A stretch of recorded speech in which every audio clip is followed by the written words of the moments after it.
former fellows, the third feature former fellows talks will be given on November 30th by Eric Curiel, and the topic will be Mass Does Not Represent.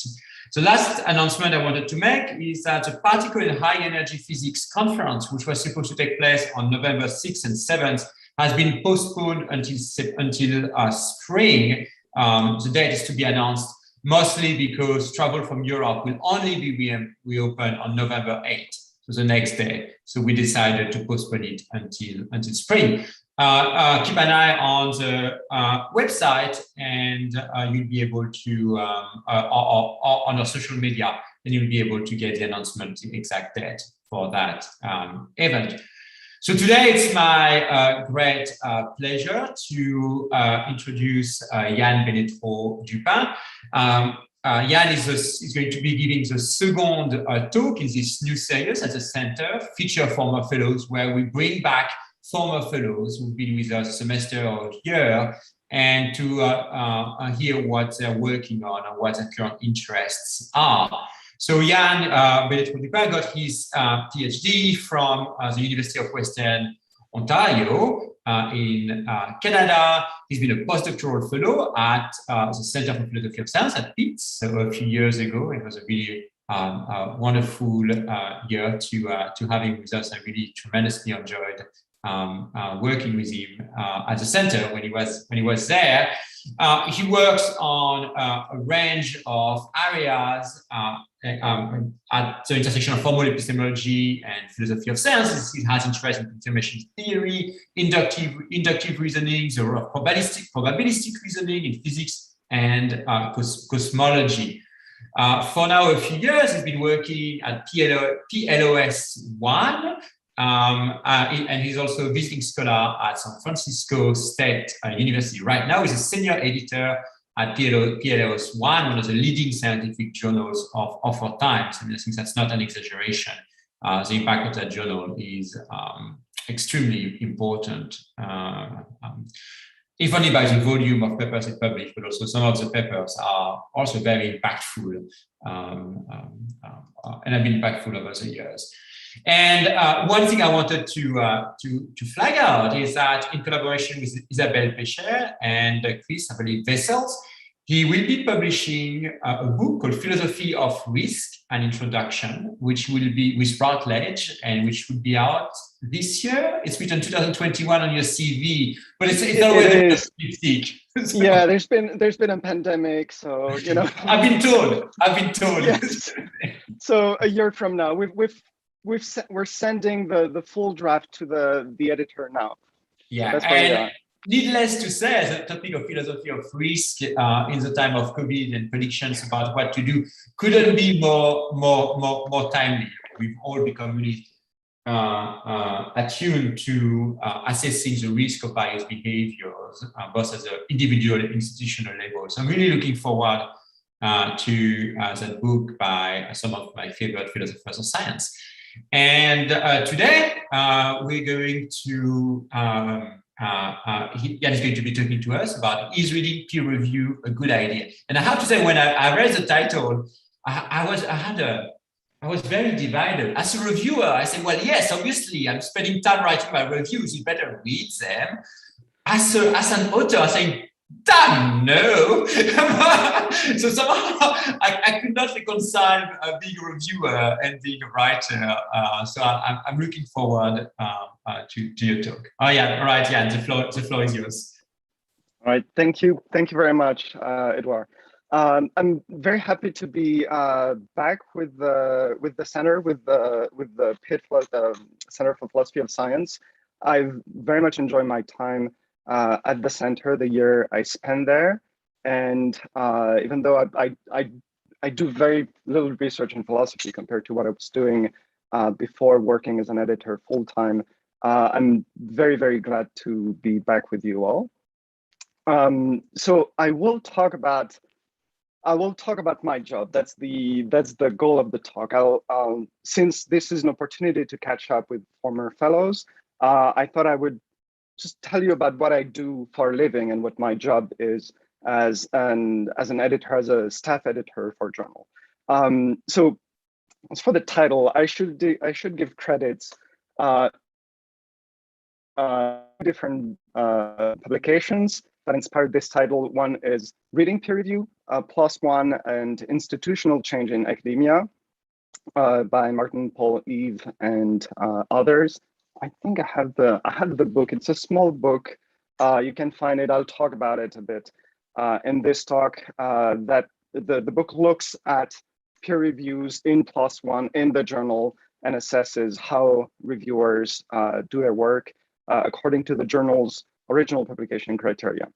The other nod in the title is peer review a good idea by people you are probably familiar with, Remco Hessen and Liam Coffey-Bright in the BJPS published last year. So I'll talk about both these publications, but they inspired the title for this talk. So I'll very briefly give you an idea of my biography. So Edouard did that already. I'll talk about my current position. I'll talk about the publisher I work for, PLOS, the Public Library of Science. It's several journals, PLOS ONE in particular, the journal I work for. Its scope, structure, goals, and how the work of staff editors fit into all that. So what do I do as a journal staff editor? And what do I do as a philosopher in that journal? I don't have a philosopher title in the journal, but I'm still a philosopher somehow. I'll talk briefly about what that publishing model achieves or not. I'll briefly consider arguments against peer review. That's the paper I was referencing earlier. And I will say a few words about, well, is it, or a few comments on that paper. So, well, you can see here, that's a picture of my office in the center the year I was there. I understand that now you've moved and you have lost these wonderful windows, but I had one, and it was a pleasure to have that as an office. So as Edouard mentioned, I obtained my PhD at the University of Western Ontario in Canada in 2016. I worked mostly, so I worked under the supervision of Chris Mink. I work on confirmation theory, probability theory, particularly applied to physical cosmology. I also did some research in science education, in particular on the role of the history and philosophy of science in science education. While doing that, I had a bit of experience, a bit of editorial experience. I worked as an assistant editor for the Journal of Science and Education. I mentioned that because it's been then relevant to my current position. I was a fellow at the center in 2016-2017. Then moved to San Francisco as a visiting assistant professor at San Francisco State University. I'm still somewhat affiliated with the university. And then stayed in the Bay Area and moved in the fall of 2018 to academic publishing as staff editor, first as associate editor, then senior editor for the Public Library of Science, PLOS, in particular for the journal PLOS ONE. So that's my current position. I am one of about 25 staff editors at the journal, divided into 5 teams.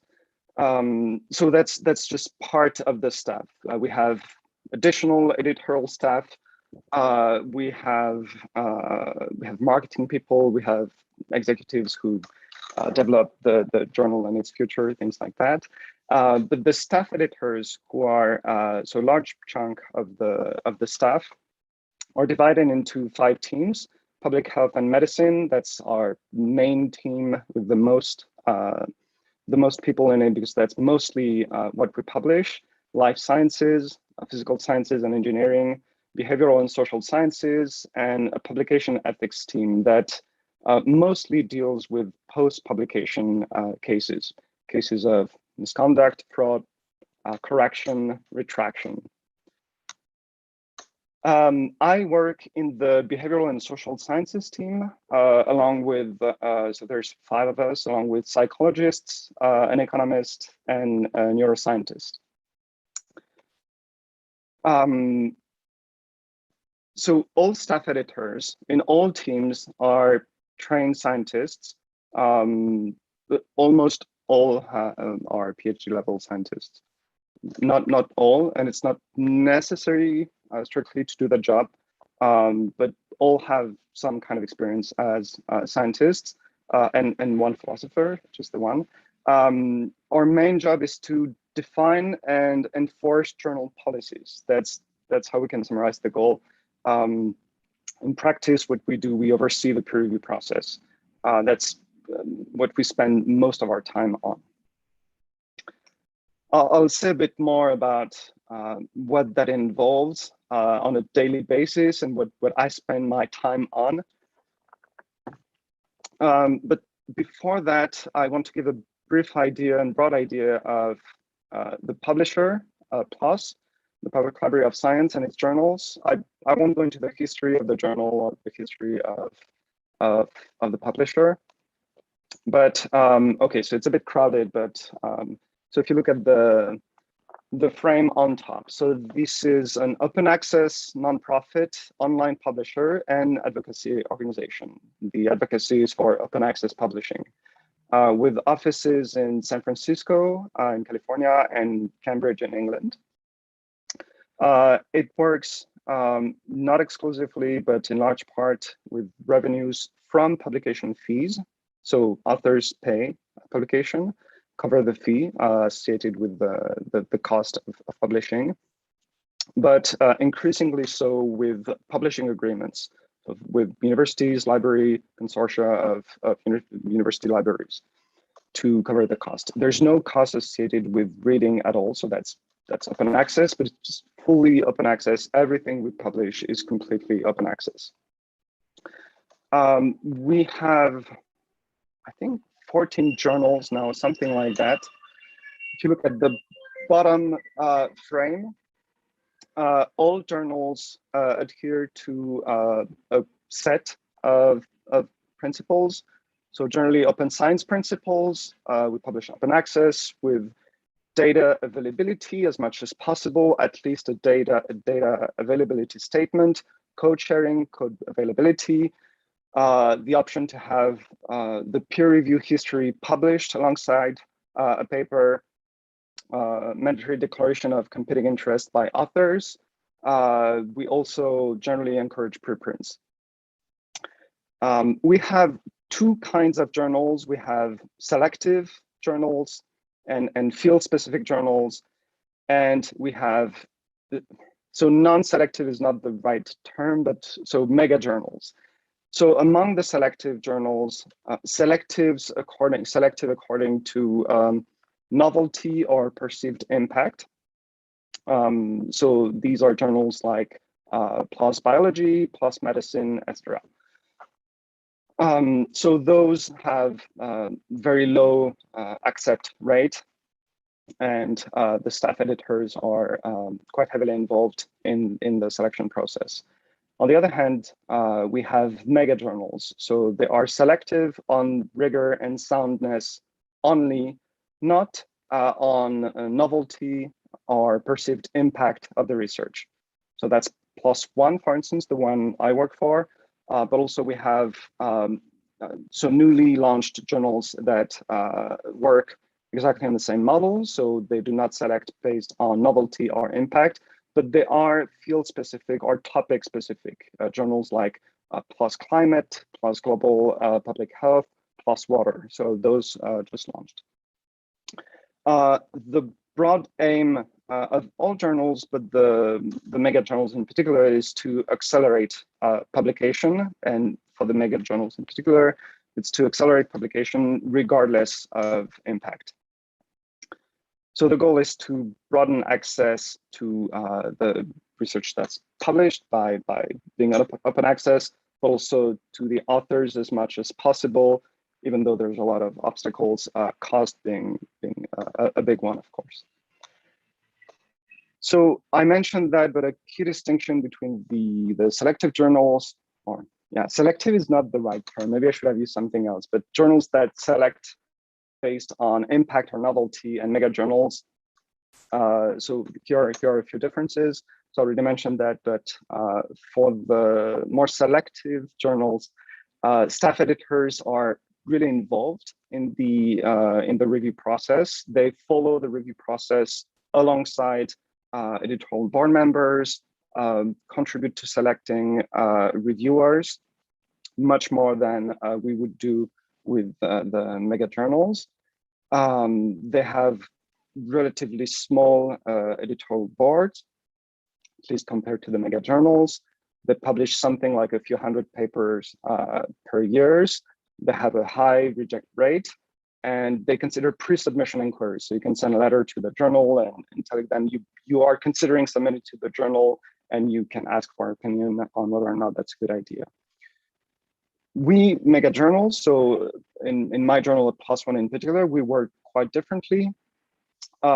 We have a fairly low reject rate, about 55%, I think, something like that. So we publish a lot. I think last year we published something like 20,000 papers, so we received about twice as many. We're 25 staff editors, so you can imagine how many we staff editors have a look at all the papers. So gives you an idea. I think on average, on a typical day, I would have like 10 new submissions to look at and to scan very briefly and assess before we hand them over to editorial board members. I will explain in a bit more detail what we do and on what publication criteria and the kind of work staff editors do. So we are a peer-reviewed journal. We have a median number of reviewers of 2 per paper. We aim to have a fast publication time. I think the median time to first decision is about 6 weeks now. With COVID, it's changed a bit. We've had a large impact of the pandemic at the journal, many more submissions, so a lot more work.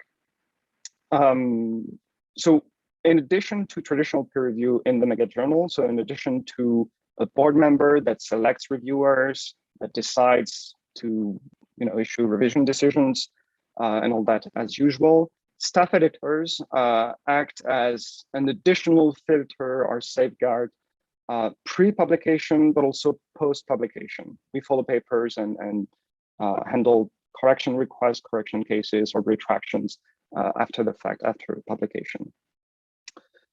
I'll explain a bit more, but so there's a division of labor between staff editors and editorial board members. Editorial board members assess what's more discipline specific. We try to assess what's more journal specific or journal policies in terms of publication ethics, for instance, or in terms of scope, more so than what the editorial board members do. So the scope instructor of the journal I work for, in particular, PLOS ONE. So we publish any science that's fit to print. So we don't select based on impact or perceived impact or novelty. As long as it's well done, as long as the science seems to be rigorous and valid and hopefully reproducible, then we'll consider it. And as long as it's science, or as long as there's a sound rationale for doing that kind of research. So we won't consider something on the efficiency of homeopathy, for instance, but apart from things like that, we pretty much consider any type of science, any field, not just science, but any scholarly work. So even though in principle, we might consider comparative literature, we don't receive that kind of submissions, but as long as there is a contribution to the base of academic knowledge, that's our scope statement, then we'll consider it in the journal. We publish mostly empirical work, we do not publish front matter, we don't publish commentaries or editorials unless they are commissioned by staff editors for very specific cases. We do consider replication papers, replication studies. We consider papers disputing published results. So if you want to do a reanalysis of work that's published and that should show something differently, we'll consider that. We publish systematic reviews, survey studies, clinical trials, so empirical research of any kind. Also papers presenting new software, new tools, new databases, for instance. We don't really publish hypothesis papers, so not very theoretical papers. We might consider some kind of, we consider simulation studies, we consider some argumentative papers. We consider protocols. We also consider, I'll talk a bit more about that because that's something I've been involved with. We do publish registered reports. So that's when the paper is published or reviewed in 2 times, once at the protocol stage and once when the study is completed.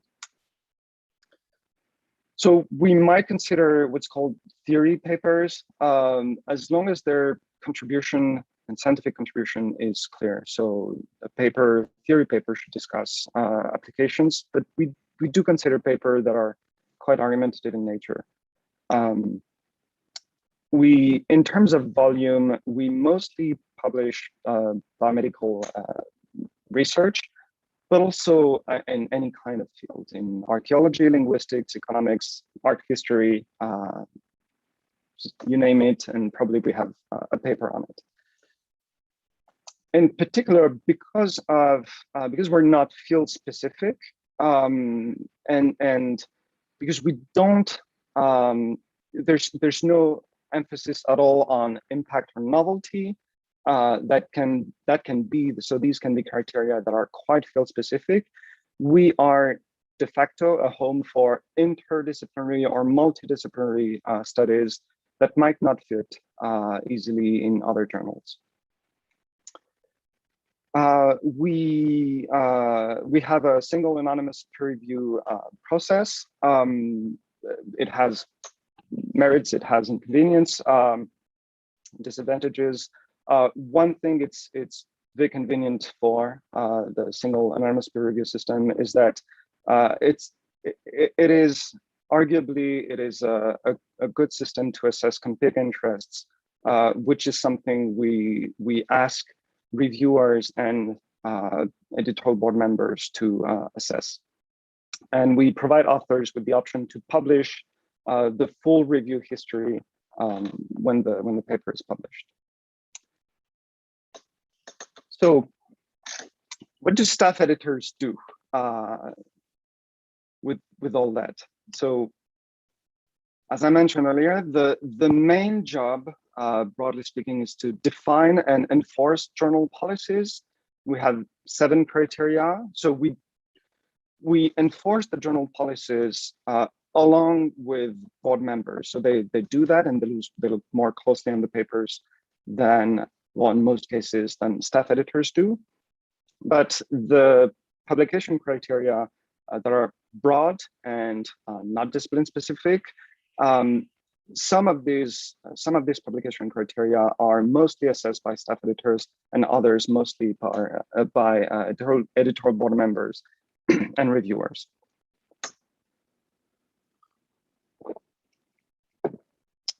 So one thing is to assess scope. So staff editors are mostly the guarantors of scope and decide what would fit in the journal or not. Whether something is original work or whether something is a sufficient contribution to enter the scientific record. So we don't assess papers based on how much of a contribution it is, but it has to be a contribution, however small. That assessing this will require discipline-specific knowledge or study-specific knowledge. So editorial board members may do that much more than staff editors. We assess whether the methods are sufficiently clear and described and reported sufficiently clearly to allow for robust results and reproducible findings. So we assess things like data availability, for instance. We assess that conclusions are supported by the data. We assess language. If you are readers of the journal, you will know that we do not do copy editing, but that's something staff editors do. So we pre-select papers before they're sent to peer review, and we try and see if the language is clear enough that we can understand the science, even though the grammar might not be ideal. We try not to get language requirement to stop review and publication too much. It's also a matter of broader accessibility for authors who submit from absolutely everywhere, every country. And we try language not to be too much of a hassle for them. We assess research ethics. We assess things like competing interests, whether or not a study had the required ethics approval, institutional review board approval, for instance, whether participant consent is there, whether there are animal ethics issues. So that aspect of the general policies is more, so staff editors assess that more so than editorial board members would, even though they, of course, have a part in that. And finally, the papers should adhere to field-specific data availability and reporting standards. So that's something editorial board members and reviewers, who are much more knowledgeable about a specific study field, would do compared to staff editors. So in italics there, so publication criteria 1, 5, and 6, so scope, language, and ethics, fall more on the staff editors than editorial board members and reviewers. But everyone, staff editors, and the rest of the editorial staff, editorial board members and reviewers, everyone has a part in assessing all of that.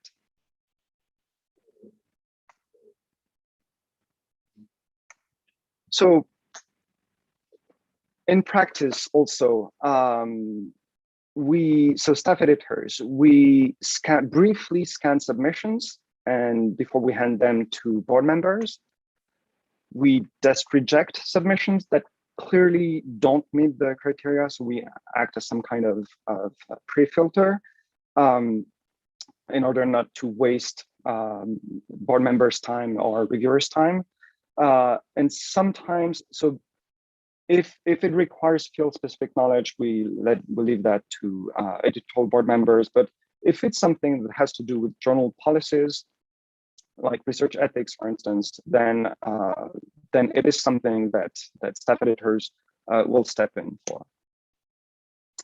We follow, so I mentioned that we have, I think each staff editor on average has something like 10 new submissions per day to look at. We spend very little time on them, on each, of course, but some of them we follow much more closely. Controversial submissions, so controversial many different aspects, either because the research question or research findings are controversial, or because the topic is sensitive and could receive media attention that we would need to pay attention to and try and anticipate. We also follow a bit more closely replication studies, for instance. We try to have the input from the original researchers when assessing replication studies, for instance. So there are a few types of studies that staff editors will spend a lot more time on than most of the submissions, for which we'll see them for a few minutes. When they're submitted, we assess very briefly if they're ready for peer review, and if they are, hopefully we never see them again. We hand them to editorial board members, who then select reviewers, and then it's published. In some cases, it's rare and not what we try to do, but in some cases, staff editors may handle the review process. We may do that ourselves when we cannot find an editorial board member. I don't know if I mentioned that, but we have a very, very large editorial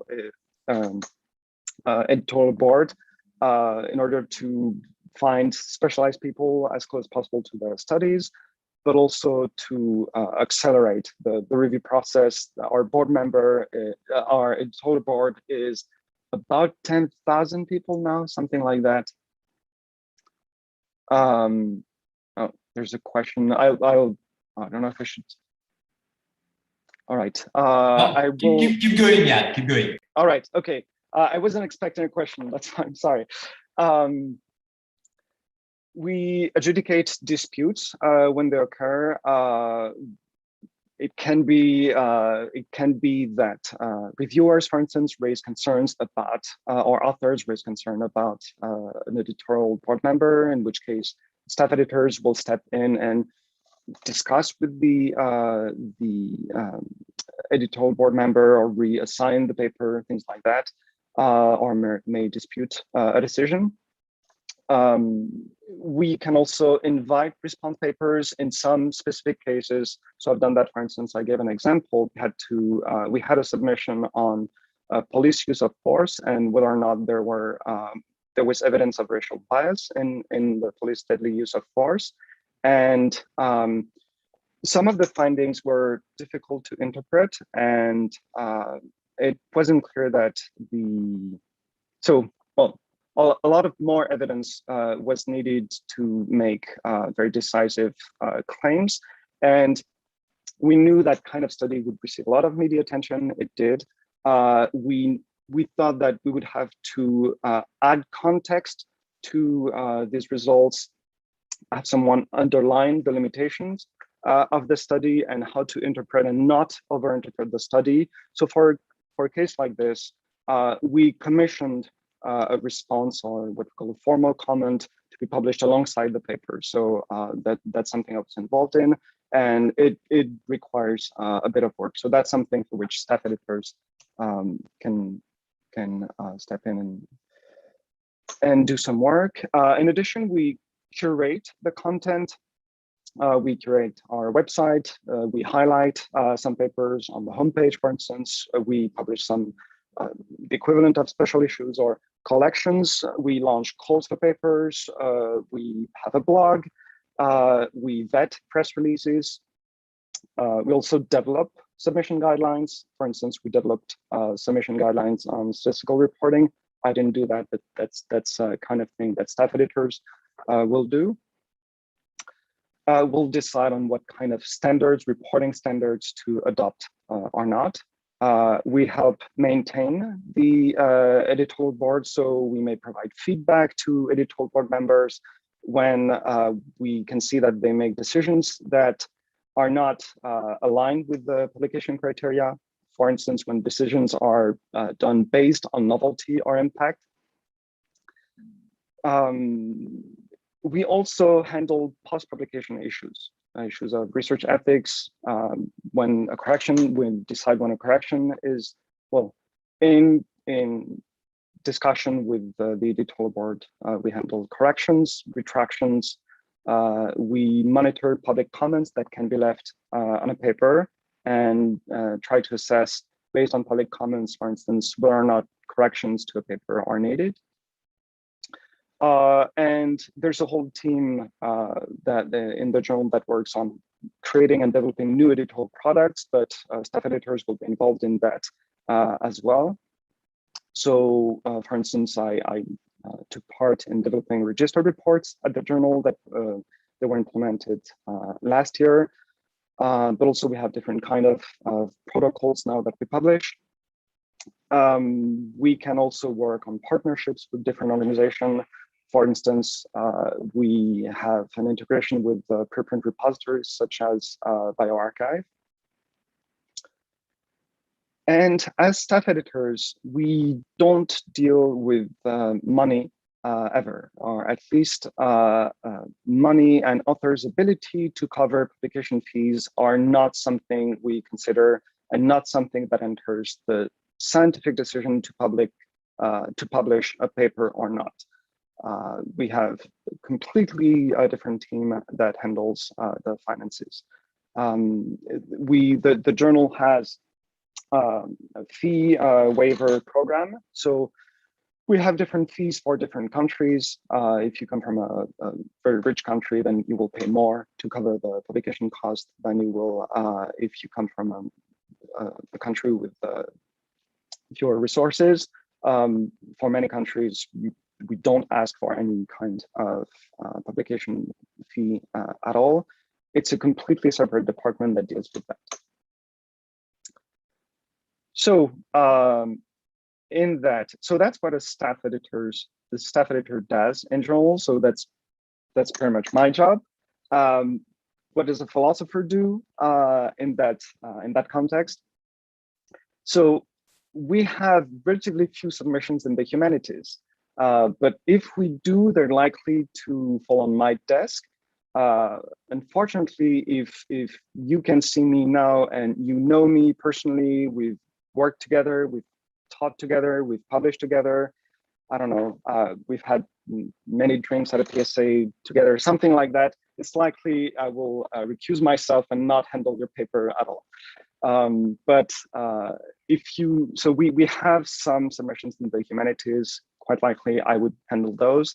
We have a few, not very many, philosophy submissions, for instance, in bioethics, for instance, in what's called meta-science, things like research assessment, the study of publishing.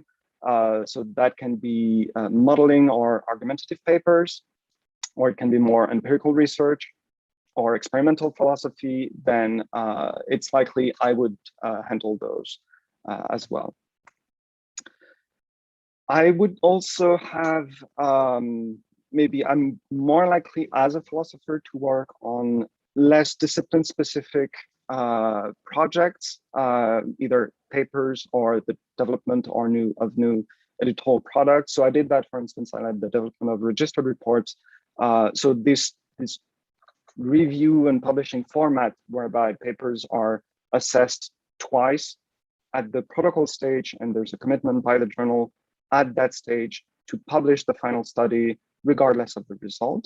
So it's reviewed twice at the protocol stage and at the final stage after the study is completed. And we publish the two steps, the protocol and the final study. So for something like that, I was involved. I have been involved in developing language policies and language guidelines, some ethics policies, some calls for papers as well. So that's what the staff does. That's what staff editors do, and that's what I spend my days on. And what about the publishing model in general? So what is the publishing model of publishing all the science that's ready, that's rigorous, and that's valid, regardless of the results, regardless of the importance or perceived impact or novelty of the result. So what does it do?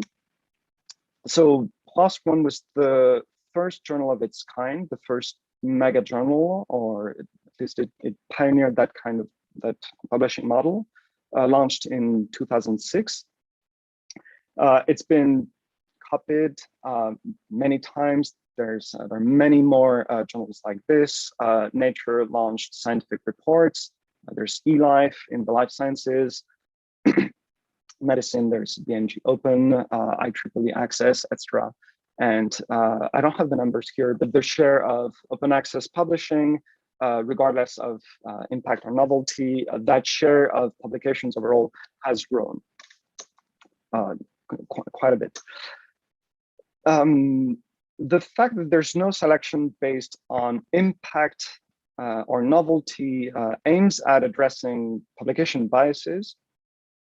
So we try to, so it tries to address the drawer issue. So the fact that we don't, if there's no room to publish studies that are well conducted, regardless of result, then you will not see null results published, because they won't be very interesting for journals that select based on impact or novelty. Yet we need that to then avoid duplication of efforts, for instance, not to have someone try and do the same experiment again and fail again because there's nothing to be found. So having a space for that to be published, and with some kind of guarantee of quality of checks, so something other than a preprint, then the journal does that, or that's what it tries to achieve. That kind of publication criteria challenges the role of journal impact factor, puts an emphasis on article level metrics.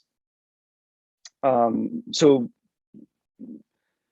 if you want to assess the quality of a paper, you should look at the paper itself, not the journal. And journal impact factor is poorly representative, if not at all, of specific articles.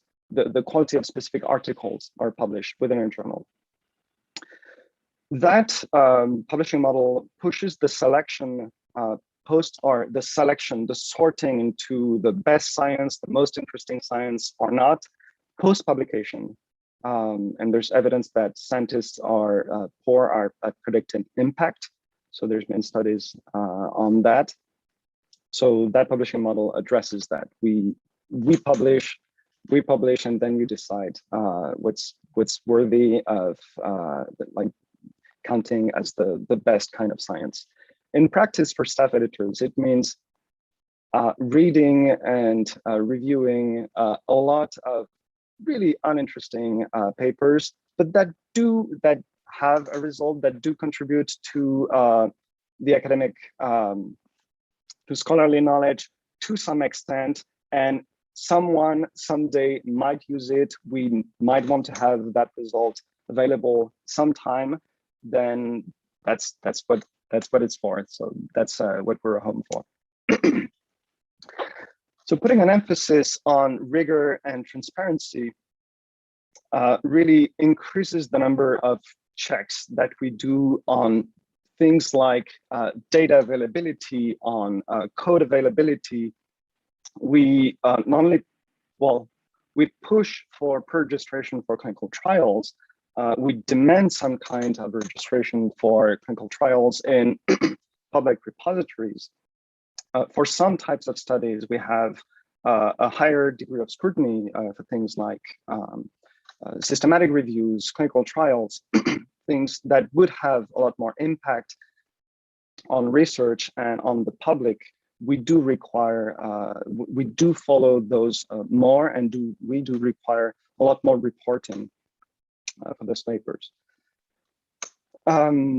We also have bigger scrutiny for bigger claims, for papers that claim to have more novelty or to revolutionize their field. We follow those more closely, and we're immediately a bit more skeptical of this type of claims.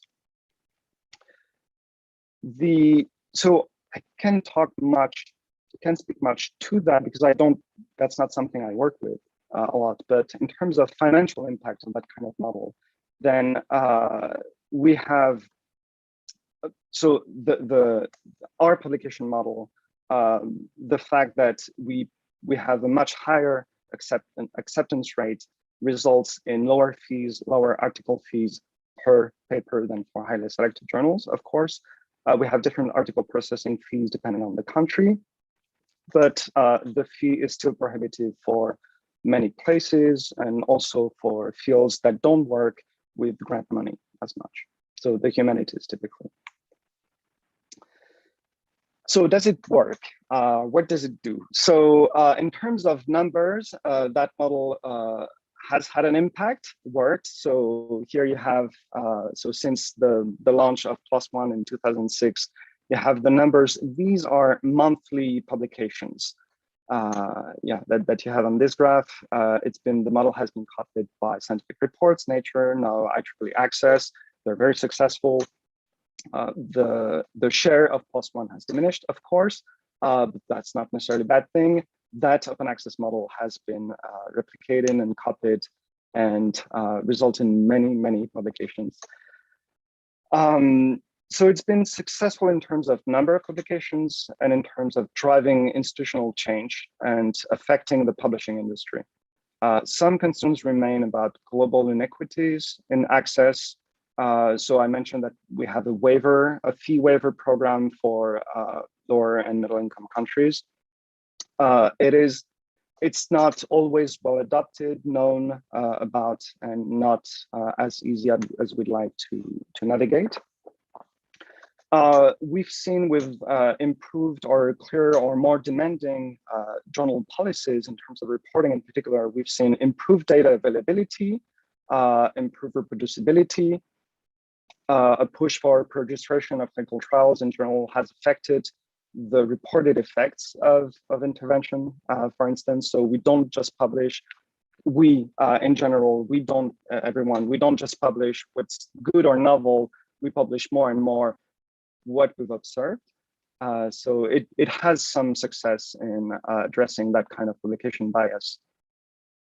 But not all standards pushed by such a large journal result in improved reporting. So for instance, in animal research, we've pushed for what we call the ARRIVE guidelines, and they're not adopted a lot. And when they are adopted, when authors use that kind of standards, then it's not clear that the quality of paper has improved.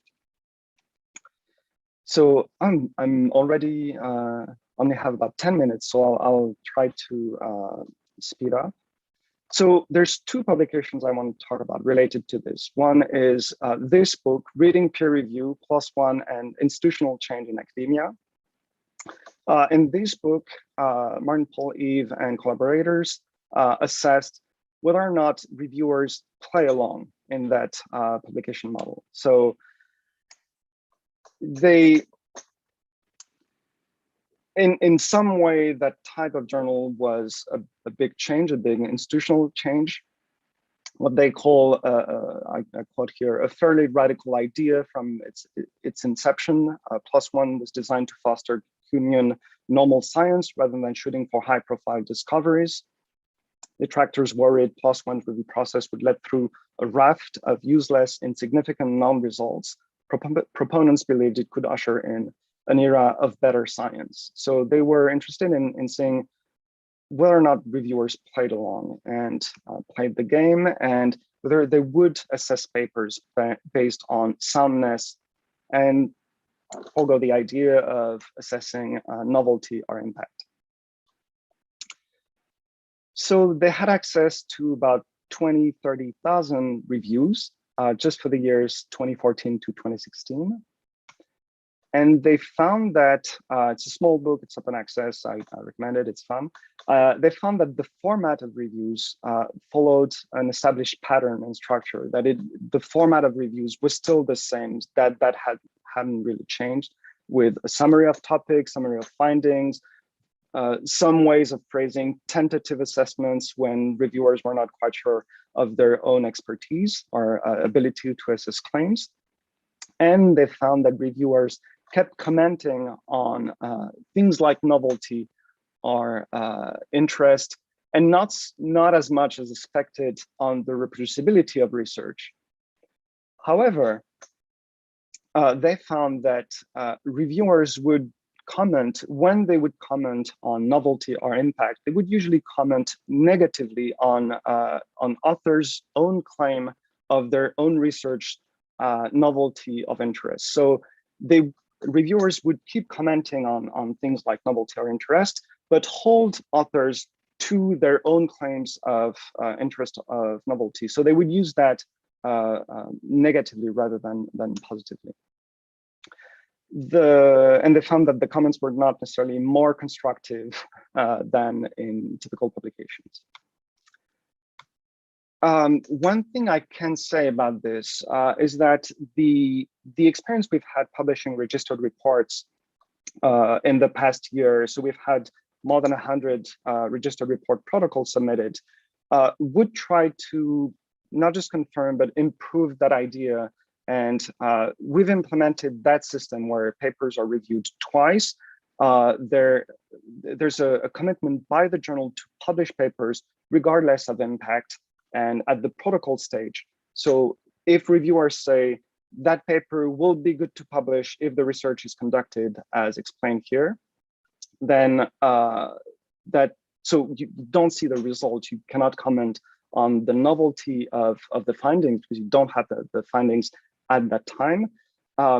That type of publication format is very much in line with the journal's idea not to assess something based on impact or novelty. And that model was developed by Chris Chambers in about 2012, 2013. Many more journals have done that. PLOS ONE implemented that last year. And we were at the time by far the largest journal to do so. And we've opened that publication format and review format to our entire editorial board of 10,000 members in many fields, across all fields, in many fields that were not familiar with that publication format. And our experience shows that it went on pretty smoothly and pretty well. That so that book by Yves and collaborators studied reviews from 2014 to 2016. A few years later, we can see that we have adopted a new format, a new review format that insists even more on soundness and technical validity rather than impact or findings, because there's no finding to assess at the time you make a decision to publish. And it's been adopted really well by the board, so we haven't had that kind of issue. So we're quite hopeful that it's evidence that this model work, or that the goals of a journal that doesn't assess based on impact or novelty can work. I'm almost out of time now, so I'll talk only very briefly about that. I wanted to give a few comments on the paper by Remco Hessen and Yann Bright on peer review and whether or not it's a good idea. So they suggest in that paper published last year in the BJPS that we should abolish pre-publication peer review and rely more on things like preprint repositories. And in their view, journals will only curate collections or only work in post-publication. They assess that they make that claim based on the opportunity cost of review, the fact that it requires of scientists a lot of time, and that there's unclear benefit of it. And the fact that peer review can fail at times in its purpose of quality control. So with clear costs in time of peer review and unclear benefits, in that case, then you should just abolish peer review. I'll move quickly. I don't need that. All right. All right. So I'll briefly respond to that. So their assessment of peer review in that paper is mostly centered on peer review as ranking by scientific merit or novelty or impact as one of the central goals of peer review. And also another part is the fraud detection part of role of peer review, the claim that there's little evidence that peer review works at detecting fraud. I would claim that this leaves out many goals for peer review in between, things like checking for technical soundness and research ethics, checking for data or code availability, or things that are necessary for reproducibility. That's not fraud, that's not research misconduct, that's not novelty or impact, that's everything in between. So what's missing in their analysis, I would think, is what I focus on as somebody working with peer reviews. It's also unclear to me whether the evidence that peer review may fail at fraud detection is sufficient to argue that it should not exist. Another thing is that the peer review label, the peer review stamp, also is a guarantee of not pre-publication necessarily, but a journal can do that and retract an article, and therefore with it retract the stamp of something that's peer reviewed and publish. It can happen post-publication when we investigate cases of fraud, for instance. In addition, so briefly what I would say is the experience we've had with, in terms of the cost of peer review, in terms of time, the experience we've had with registered reports, so reviewing papers twice. So it's not just me, and it's what other researchers, so what researchers have done with that. That shows that reviewers spend a certain amount of time on peer review. So if you ask them to review a registered report, so to review a paper twice at the protocol stage and the final stage, they will do 2 reviews. They will spend twice as much time as if they had done just 1 review. So that cost of peer reviewing varies with journal policies. So if you want to change the impact or if you want to change the efficiency of peer review, you can change policies of journal. And if you think that the time spent on epistemic sorting, the time spent on ranking papers by interest is time wasted by peer reviewers, then you can just delete that aspect of the peer review, replace it with other requirements. Reviewers will spend a certain amount of time on their review anyway. So changing journal policies can have an effect on the goal of peer review. So that's something that I will respond as a comment to Yann and Remco's paper. And finally, as a career, reading peer review is not a bad idea either for a philosopher. Thank you very much for your attention. I see there are a few questions. So I think now is the time to discuss that. All right, thank you very much, Yann, for this talk. So since we're using webinar, there's no real clapping, but I'm sure the heart is there. Let me remind the audience the way we're going to be proceeding. If you have a question, write your name in the Q&A box, and I will promote you to panelists so that you can ask your question directly. And I think Heather has a question. I'm promoting you to panelists, and you will be able to ask your question in a minute. Could you get out of the full screen sharing option so that we can? Yes. Yeah. Heather, floor is yours. Great, thank you for that talk. It was a really interesting look inside how the journal works, which I didn't know a lot about, but I was wondering, so I know, PLOS published the horsepox reconstruction paper back in 2018, and there was a big brouhaha about dual use oversight. And so I was wondering if that changed dual use oversight at all in terms of the practices or the discussion around it in the journal, or whether, like how it works now, because that's like a ethics part. So how it works, I don't know if it's changed, because that I started as a staff editor in 2018. So I can tell you how it works now, but I can't really tell you how it changed or if it changed at all. In the type of papers I handle, I don't encounter that type of issues very often. Things I would handle other than what I listed are things like social psychology, and there's very little dual use concern. We rely on staff editors to try and flag that kind of research.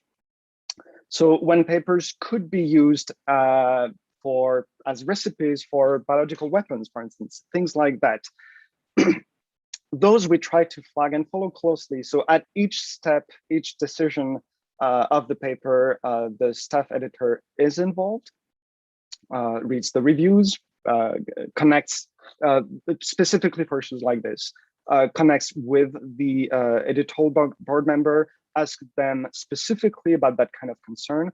We also have an ethics advisory board that we can consult, an external board they're not editorial board member, they don't assess, they don't handle papers directly, but that we can submit to them that kind of research, that kind of problems, and ask them, we have, so yeah, there's a paper now, I can't really talk about it because it's under review, but it's similar to dual use concern. We have, I have a paper now that I'm following that deals with propaganda material and tourist propaganda material. And we have data availability requirements for all the research we publish. And we want as much of the material to be available as much as possible and shared with everyone. And we're in discussion to see if in some cases, in cases like this, if we can waive our requirements, just because of course there are ethical implications to storing and releasing to a broader audience that kind of material. So we have that kind of questions for, so that's how we proceed. I don't know if that answers. It does. And it's really interesting to think about cases where it might be that the general discussion paper is perfectly fine, but you don't want the background data actually in the public sphere. So yeah, really or I mean, there's a case like this that I've been involved with where so it wasn't terrorism, it wasn't propaganda, but it was just QAnon conspiracy type thing, and somebody wanted to see. I don't remember the rationale of the research question specifically, but we did not want that type of material to be available. We were concerned about participants or unknown, involuntary participants who may not know that their deranged tweets could end up somewhere in a repository that could be detrimental to them, to have that start somewhere. And 5 years from now, somebody could research that and see that they posted some weird thing about QAnon. And for something like that, we did not want that to be available to protect participants, to protect, not to expose people to anti-Semitic tweets, things like that. So for cases like this, we dealt with, I think it was the UCLA repository, data repository, and asked them for that study specifically to restrict access to the data. We still want the data to be as available as possible. We thought it would be okay to have the data available in some form, which may be different than for terrorist propaganda, for instance, where we would not want to share that material. We don't want the data availability to be controlled by the authors for trust issues. We want not the author remain the only ones in control of what data they have. So we asked the data repository to handle the data and the access to the data themselves. So we were on a case-by-case basis on studies like that. Thank you. Thank you, Yann. We have 15 minutes and 3 people are on the queue. Rabbit, the floor is yours. Hi, nice to meet you, Yann, virtually. And yeah, thanks for the talk. It was really interesting to learn how the process works at your journal. I wanted to ask a question about whether what do you do to monitor the quality of reviews? So this is not exactly, I think, in your purview as staff editor, but I was wondering, because I mean, you know this problem, like reviewers might vary greatly in the quality of review that they provide and the tone of that review. Yeah, and so, and also how long it takes them to submit their review. And sometimes I think a part of the problem is that they're not rewarded in any way for what they do. But of course, if you do reward them, other problems might come up. And so, yeah, I was wondering if you know generally, how do you approach this problem? Right. So the reward system of the credit for reviewers, it's not, somebody works on that at the journal, I'm sure, but it's not my problem directly. I do have to deal with assessing the quality of reviews. I have to do that quite often. So for these tricky papers I mentioned, those that we do follow much more closely, we do pay a lot of attention to the reviews And for those, we read the reviews in full.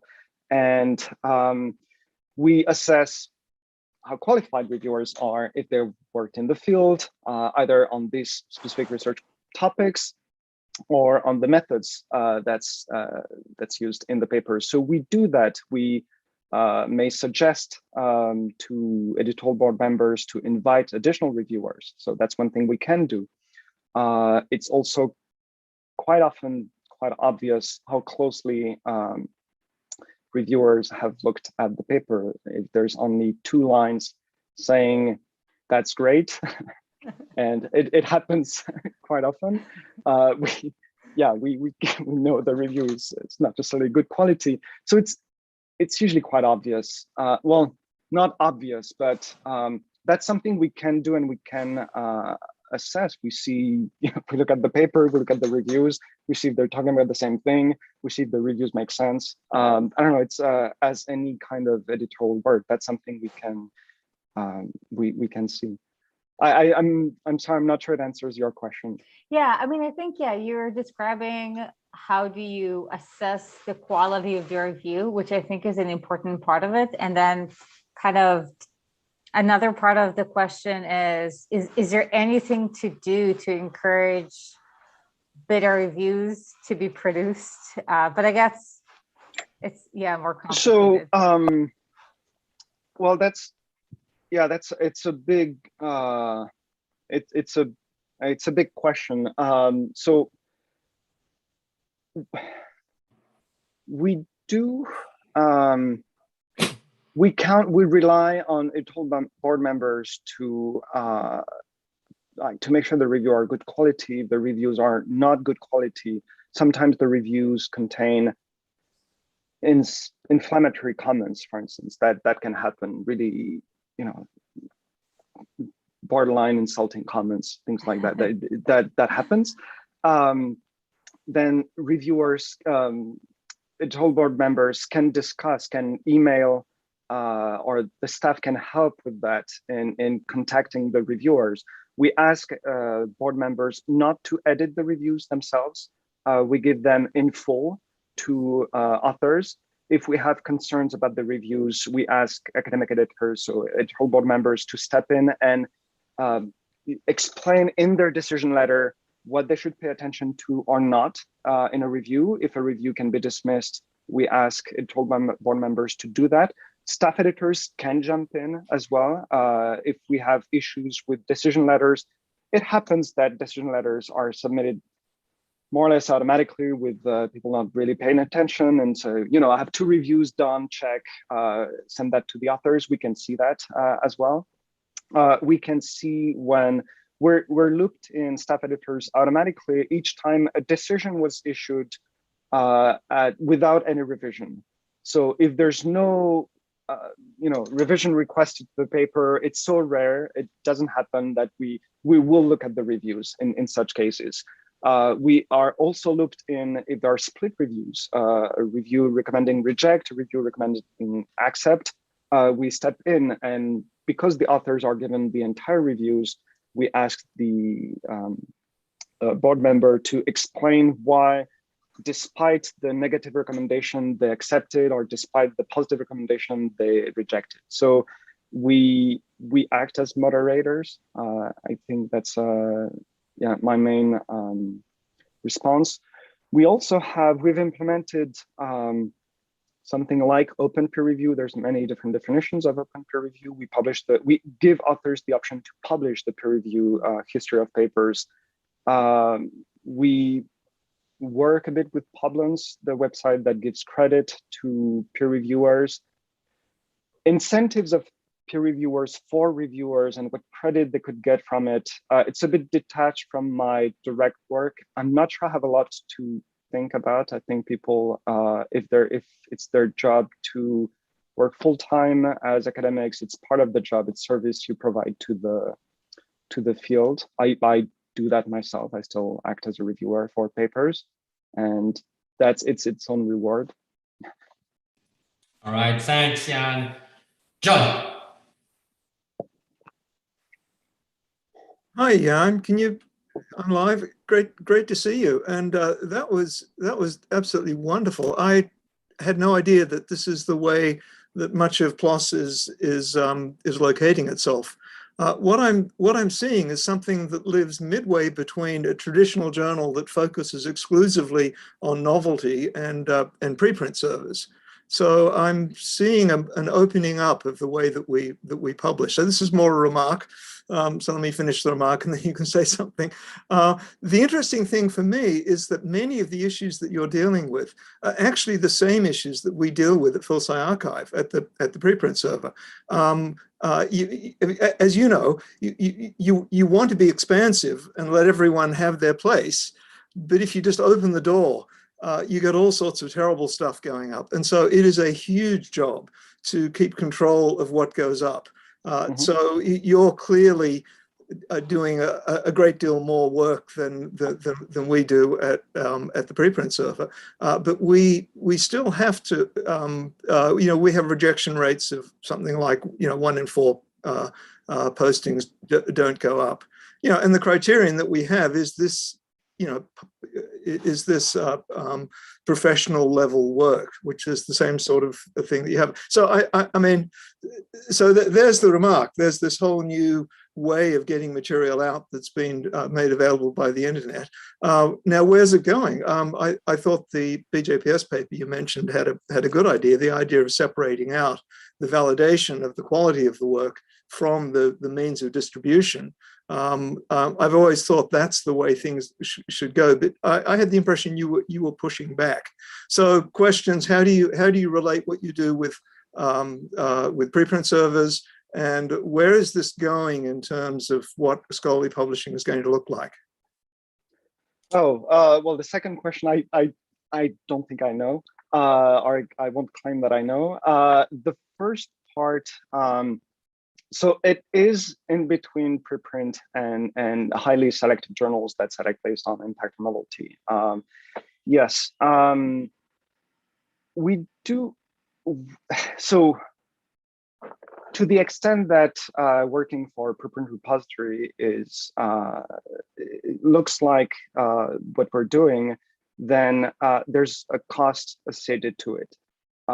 So one thing we do is we handle that cost. We archive papers. We do typesetting. We publish the peer review history. We do all that type of work.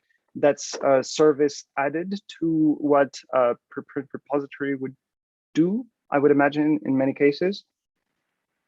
Well, not all of it. To go back to the proposal that in the BJPS paper, so my comment that went a bit quickly, but my comment was that I agree with a lot of the recommendation.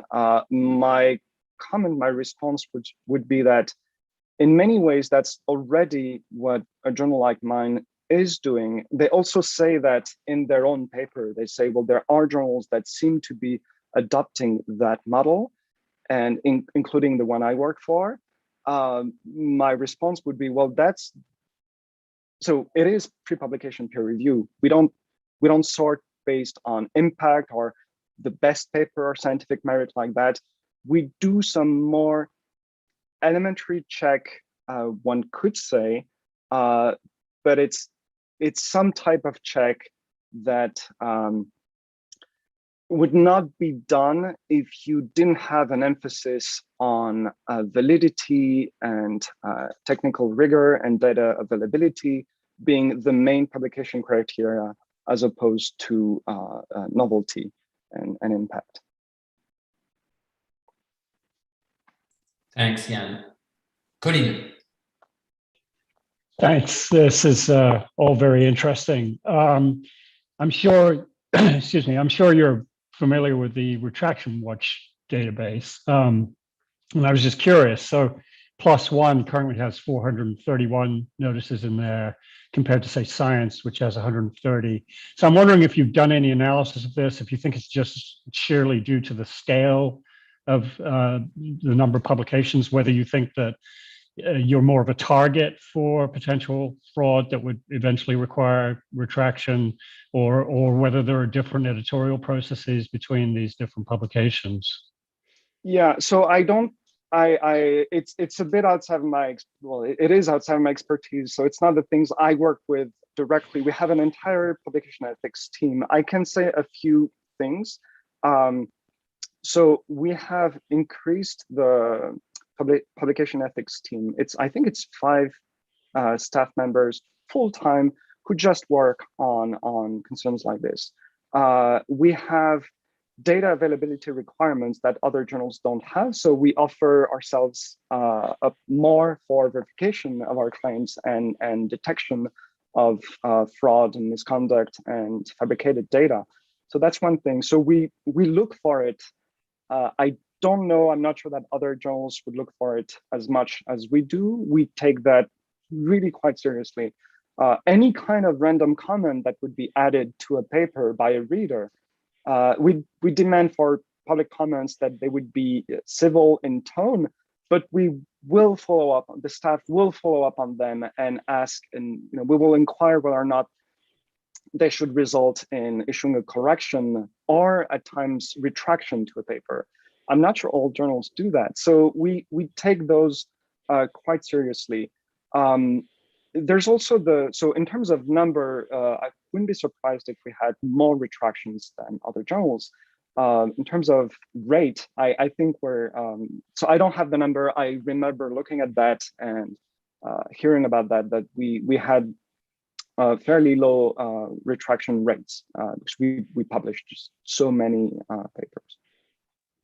Right, thank you. Yeah, so you raised the issue there that you're more diligent, and of course, yeah, that's a real phenomenon. I think that there are numerous cases where problems have been pointed out to journals and nothing has been done. So it is it's good to hear that that's taken so seriously. Thanks. Thanks, Yann. And Kelly, you have the last question. Yes, hi. Thanks, Yann, because that was really interesting. And there's other things that I would be interested to talk to you with you about, namely this remark that you made about it being interesting to be a philosopher working in this position that you're in. But I wanted to ask about something that's related to Colin's question. So, when you talk about this issue of validation, so this is something that was brought up in Remco and Liam's paper. One thing that you could talk about is retractions, but another thing that you talk about is just this basic function of assessing scientific merit. So I'm wondering if there's any assessment or ongoing work at PLOS ONE to look at that side of the issue as well, in terms of do they think there's reason to believe that the style and the structure of peer review processes that PLOS ONE has been pioneering is actually improving anything on the validation grounds? Yes, so there's evidence. So there's a few. Well, again, so it's not, and I don't do research on that, so I don't want to. I don't have.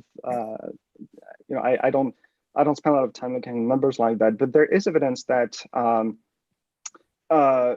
So there is evidence of improvement in reproducibility, in data availability. So that's one thing. There is evidence so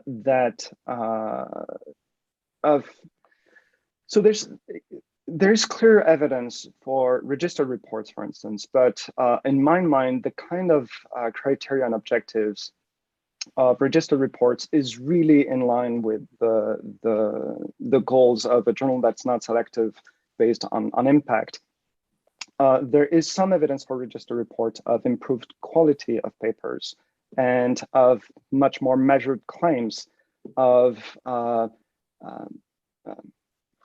effect size of findings that are much more minor than what would be reported otherwise. So you have that kind of evidence when you demand more data availability, when you demand that claims be much more measured. Usually overstated claims, overhyped claims are likely to result in rejection at our journal, either by staff editors or by editorial staff members. So More broadly than that, I'm not sure, but these are, we have those types of evidence to support that. Yeah, there are some benefits in terms of quality and quality of science and much more limited, reproducible findings. I don't know if that answers. No, thanks. Yeah, sorry. Yeah, we will leave it at that anyway, because we're already past the 1:30 usual mark. Well, on behalf of everyone, thank you for this great talk and some great insights about how PLOS work, and really an interesting exchange also with during the Q&A. We hope to see you in person at some point in Pittsburgh. That would be really lovely, if only to show you the new center, which is not. We've lost the windows, but the offices are actually quite nice, as you will see next time you visit. And we hope to see all of you for the forthcoming talks in the coming weeks. If you're not in Pittsburgh, you can always join us on Zoom by registering on the calendar. So if a talk interests you, but you're not in Pittsburgh, it's always podcasted either on YouTube or you can join on Zoom. Thanks, Yann, and really good to see you.